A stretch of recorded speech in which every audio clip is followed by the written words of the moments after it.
اگر کسی آدمی نے یہ نیت کی روزہ رکھتے ہوئے کہ اگر کوئی مشکل آئی تو روزہ کھول دوں گے، تو ویسے مسئلہ ہے مشکل آئے تو روزہ کھول دوں، کہنے کی ضرورت کیا ہے؟ اب ایک آدمی روزہ ہے، تکلیف ہو گئی، مر رہا ہے، اس کا معنی تھوڑا ہے کہ اس کو مرنے دو، پانی پی لے، روزہ توڑ لے، بعد میں روزہ قضا کر لے۔ شوگر والا مریض رمضان شریف کے روزے پورے نہیں رکھ سکتا، کیوں نہیں رکھ سکتا؟ شوگر بڑھ جاتی ہے تو انسولین لگا دیا کرے، ٹیکہ لگانا تو جائز ہے، ٹیکہ لگانا شوگر میں منع نہیں ہے۔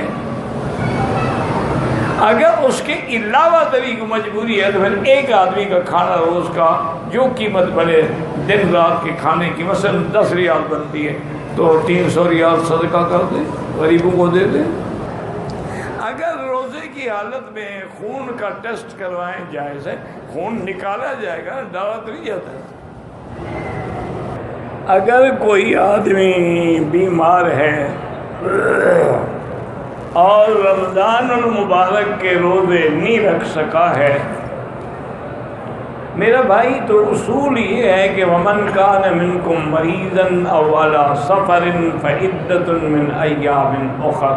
اللہ نے فرمایا اگر کوئی بیمار ہے یا مسافر ہے تو اس کو چاہیے کہ بعد میں وہ روزے پورے کرے، یعنی جب تندرست ہو جائے، جب ٹھیک ہو جائے تو جتنے روزے اس نے چھوڑے ہیں وہ ان کو قضا کرے۔ اب یہ ضروری نہیں ہوتا کہ قضا مسلسل کرے، کبھی ایک روزہ رکھ لیا، کبھی 2 رکھ لیے، کبھی 3 رکھ لیے، یعنی آرام سے وہ روزے پورے کرے۔ وہ جو فدیے کا مسئلہ ہے نا میرا بھائی، وہ اس کے لیے ہے کہ اگر ایک آدمی ایسا بیمار ہے کہ اس کی بیماری کے ٹھیک ہونے کی کوئی امید ہی نہیں،